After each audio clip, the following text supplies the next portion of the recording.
Bonjour tout le monde, c'est Maud, je vous retrouve pour un nouveau point lecture dans lequel je vais vous parler en premier lieu d'un e-book.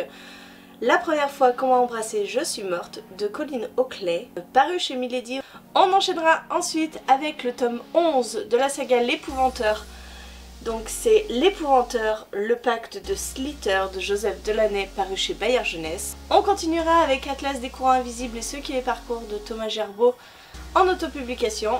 Et on terminera avec La couleur du mensonge de Irene Beatty, paru chez Lumen.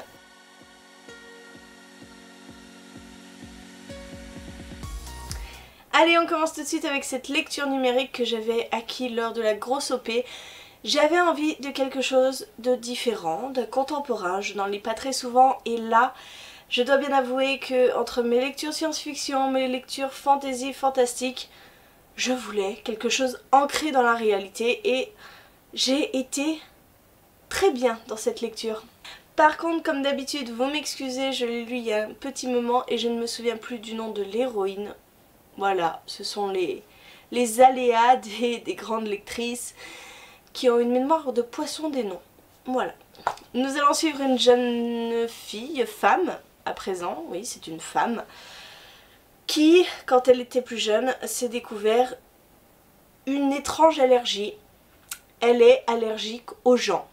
Voilà, elle ne peut pas toucher une personne, sans quoi sa peau commence à se prendre des boutons, à gonfler. Elle peut en mourir, tout simplement. Et le titre de ce livre vient de la première fois qu'on l'a embrassée, donc qu'un jeune garçon, lorsqu'elle avait 17 ans je crois, a voulu l'embrasser. Eh bien elle a fait un œdème et elle a failli mourir. Et d'ailleurs elle est morte pendant quelques secondes. Je ne vous spoil rien du tout, on le comprend très vite. Et l'histoire de ce livre ne tient pas du tout en cette anecdote, mais plutôt par la suite de cet accident. Elle est restée cloîtrée chez elle durant 8 ans, 8 longues années où elle n'est pas sortie de chez elle. Et là, un événement vient de se produire, sa mère vient de décéder. C'était elle qui pourvoyait à sa vie, qui payait les factures, même si elle n'était pas présente dans sa vie, puisqu'elle avait déménagé et était partie vivre avec un autre homme. La mort de sa mère change tout, puisque à présent il va falloir qu'elle se débrouille pour survivre par elle-même et donc sortir de chez elle. Ça a été une lecture, une très bonne lecture. Je n'ai pas du tout l'habitude de ce genre d'histoire qui prend pied dans notre réalité, mais je me sentais bien dans cette lecture. J'aimais beaucoup suivre le personnage principal, cette jeune femme, même si c'est vrai que l'histoire de base est quand même assez étrange et je me demande si cette allergie existe vraiment parce que dans ces cas-là c'est quand même très particulier, hein, on va pas se mentir. J'ai aimé la suivre, je me suis beaucoup attachée à un autre personnage, un homme qui va rentrer dans sa vie. Forcément, hein, vous vous doutez bien qu'il y a sûrement une petite histoire d'amour là-dessous, mais c'est quelque chose de très compliqué, plein de frustration puisqu'ils ne peuvent pas se toucher. Elle cache ce secret, hein, puisqu'elle va trouver un job dans une bibliothèque. Voilà, elle est toujours entourée de livres, elle adore les livres, c'est un peu sa raison de vivre. Et voilà, j'ai aimé l'ambiance de ce livre, j'ai aimé les personnages qui étaient tous plus attachants les uns que les autres. L'homme qu'elle va rencontrer a aussi un passé assez douloureux, quelque chose de particulier aussi, qui me l'a rendu attachant, avec un petit garçon aussi qui est très spécial mais terriblement mignon. Bref, ça a été une lecture doudou.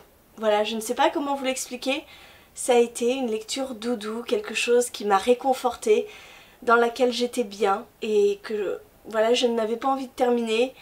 Et ouais, je vous le recommande ce livre parce que j'en ai pas beaucoup entendu parler, mais pour moi c'est une superbe lecture. Même si le final, je dois bien l'avouer, c'est gros comme une maison, ouais, c'est pas vraiment original, mais vous le sentez venir ce truc. Mais en fait on est tellement attaché au personnage que quand ce final arrive, et on a un grand sourire sur les lèvres et on est heureux et tout simplement voilà, moi je vous recommande cette lecture parce que elle m'a rendue heureuse. On continue avec une toute autre lecture que j'ai lue en lecture commune avec Marilyn Titoumamax et Pauline de la chaîne Patatras. C'est le 11e tome, on approche de la fin puisque cette saga compte 13 tomes au total, donc plus que 2 et c'est terminé. Et je pense que ça va me faire un choc quand je vais terminer cette saga parce que je suis extrêmement attachée à Tom, qui est ce garçon apprenti épouvanteur qui suit sa formation d'épouvanteur aux côtés de Monsieur Grégory. Et ce tome-ci, écoutez, on a laissé Tom dans des situations très compliquées avec des choix difficiles. Et eh bien on ne le retrouve pas dans ce tome-ci. On est dans une histoire parallèle, comme Joseph Delaney l'a déjà fait avec le tome, je ne sais plus combien c'était, mais avec Grimalkin. Ici, nous sommes dans une histoire qui se passe bien loin du comté, dans une autre partie du monde, où nous découvrons eh bien, les Kobalos, les mages Kobalos, qui sont des créatures un petit peu qui ont un aspect de loup, qui règnent en maître sur une partie de ce monde, qui réduisent les humains en esclaves, qui se nourrissent d'eux. Bref, quelque chose de très différent de ce qu'on a vu dans la saga. Et on va suivre Slither, qui est lui un mage Kobalos, qui a son petit coin de territoire où il règne en maître. Il se nourrit de ses habitants, il a passé un pacte avec un fermier qui a 3 filles. Et lorsqu'il va arriver quelque chose à ce fermier, eh bien il va se retrouver sur les bras avec ses 3 filles, dont il a promis qu'il les mènerait à leur oncle qui est bien plus loin, qui n'appartient pas à un territoire Kobalos. Et on va suivre ce périple de Slither qui va ramener ces jeunes filles. Il va leur arriver énormément de choses sur leur route, forcément. Excusez-moi, petite interruption, puisque ma carte mémoire était pleine, donc j'ai dû vider quelques petits trucs et je reviens. Je vous disais donc que j'étais pas forcément emballée au début parce qu'on partait dans complètement autre chose. Moi j'avais qu'une envie, c'était de continuer à suivre Tom et l'épouvanteur et Alice et tous les autres. Et de me retrouver dans ce tome intermédiaire à me dire mince, mais ils sont où? Ça me plaisait pas. Et puis l'histoire de Slither, j'avais un peu de mal. J'avais un peu de mal de me remettre dans quelque chose de différent et je ne voyais pas le rapport avec la saga. Il faut près de la moitié du livre pour que arrive un personnage que nous connaissons. Et voilà. Après, je ne sais pas si Slither va revenir dans la saga, va revenir pour le final. Franchement, je sais pas. Mais c'est pas un tome qui m'a vraiment plu. Ouais, je dois bien l'avouer. Je dois bien avouer que je n'étais pas plus emballée que ça. On retrouve des personnages intéressants parce que Slither est très intéressant. Loin de cette image manichéenne du méchant qui s'abreuve de ses victimes, non, il a de l'honneur. Il a de l'honneur, il va s'attirer pas mal de problèmes justement à cause de cet honneur.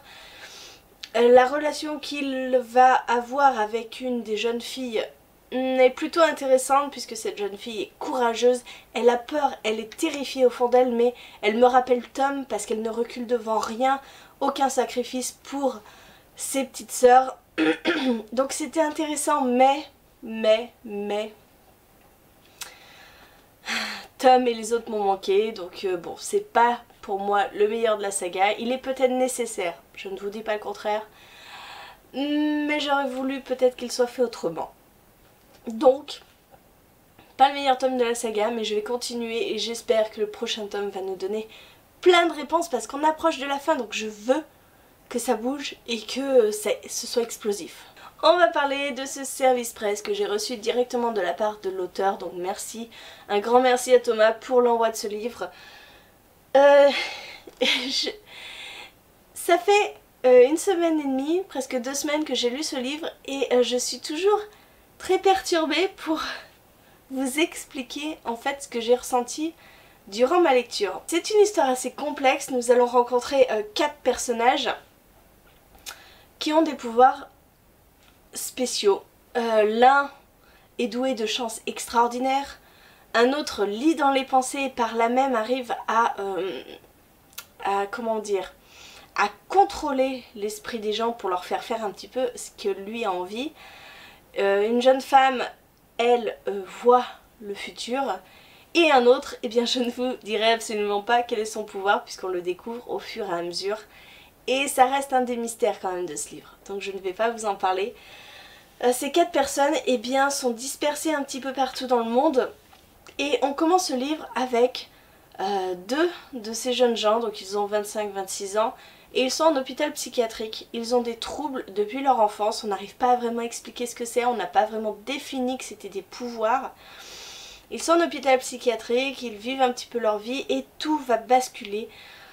Vraiment tout va basculer lorsque la jeune fille va réagir à un vaccin contre la grippe, va s'effondrer et par là même être kidnappée. Anton, qui est son ami d'enfance, eh bien, va partir à sa recherche et ils vont partir dans un voyage extraordinaire, ils vont rencontrer les autres personnes, ils vont voyager vraiment à travers le monde.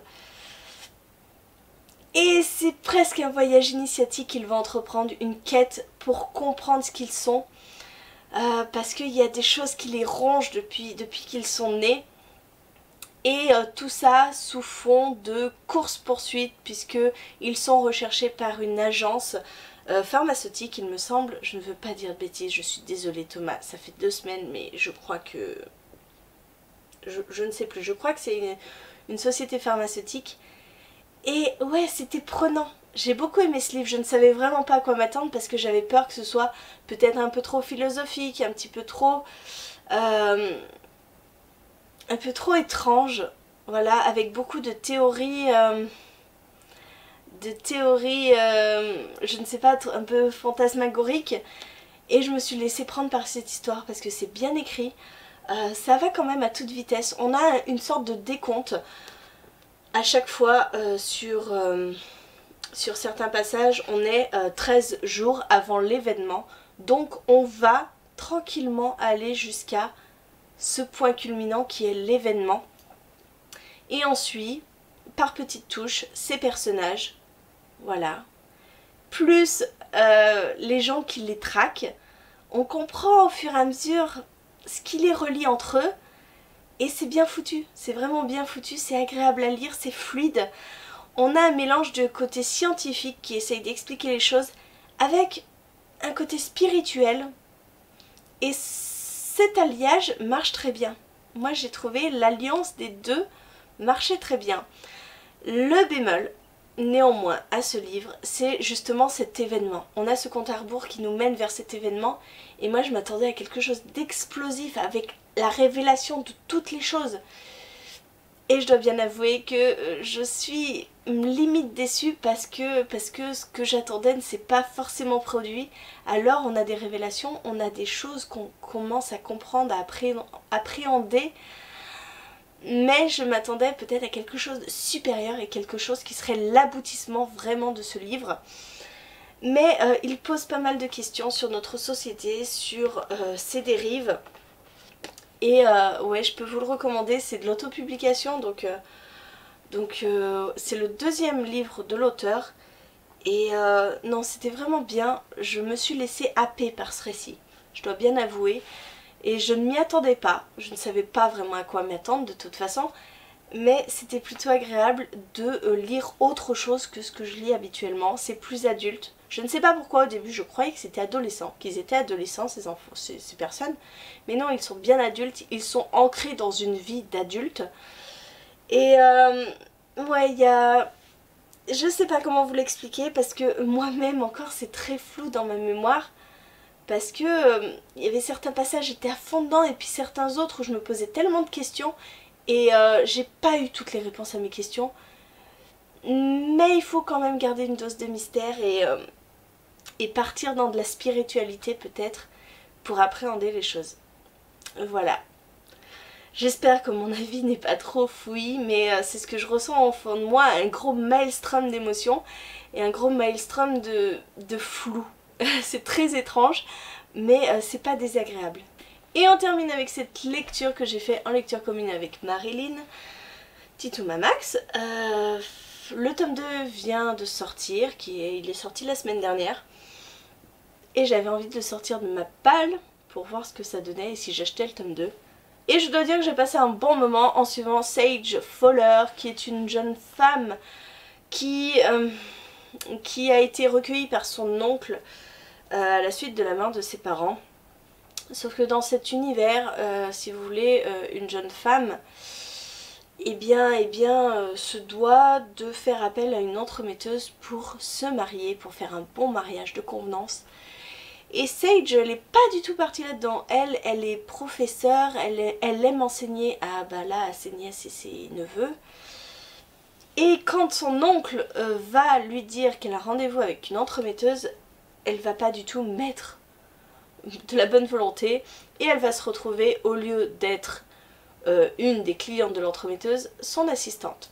Elle va partir avec l'entremetteuse pour le Concordium, je crois que c'est ça, le Concordium, où ils vont emmener un certain nombre de jeunes filles, rencontrer un certain nombre de jeunes hommes, et sur le trajet, eh bien Sage va être là pour jouer un petit peu les espionnes et pour trouver le meilleur parti à l'une ou l'autre de ces jeunes filles. Alors, ce livre m'a fortement fait penser à The Curse de Mary Rutkowski. C'est un premier tome qui est assez lent dans son déroulé. On met en place l'univers, on apprend à connaître Sage. C'est pas mal de stratégies en fait, de faux semblants, de jeux de dupes. Mais c'est très lent. C'est très lent et ça bouge simplement à la fin où il y a un petit peu voilà, des sortes de combats, de choses comme ça. Mais c'est très lent. Ça a été une bonne lecture. Mais peut-être trop prévisible. Il y a, je vous ai dit, des jeux de dupes, des faux semblants. Et en fait, moi j'ai vu venir les choses. J'ai vu venir les choses pour un personnage. Et j'ai vu venir l'issue d'un autre personnage. Donc pour moi c'était trop prévisible pour être une excellente lecture, un coup de cœur. Néanmoins, j'ai beaucoup aimé Sage. On s'attache très facilement aux personnages, vraiment très facilement. Et oui, ils sont agréables à suivre, mais il n'y a pas beaucoup d'action. Et ce tome 1 pourrait franchement suffire à lui-même. Pour moi, il pourrait se lire indépendamment, ça pourrait être simplement un one-shot. Donc je suis quand même curieuse de savoir ce qui va se produire dans le tome 2, parce qu'il pourrait se suffire à lui-même, mais j'ai quand même envie de retrouver Sage, parce que je l'ai beaucoup aimée. C'est pas une héroïne qui se laisse marcher sur les pieds, elle a énormément de caractère, donc j'aime bien. Voilà. C'était mon avis sur La couleur du mensonge. J'espère que mon avis vous a plu, que ma vidéo vous a plu. Merci de l'avoir regardé jusqu'au bout. Je vous attends en commentaire pour qu'on discute un petit peu de ces livres. Dites-moi si vous les avez lus, si vous les avez aimés ou non. En attendant, je vous fais des gros bisous. Je vous souhaite une très bonne journée, de très bonnes lectures. Et je vous dis à très bientôt pour une nouvelle vidéo.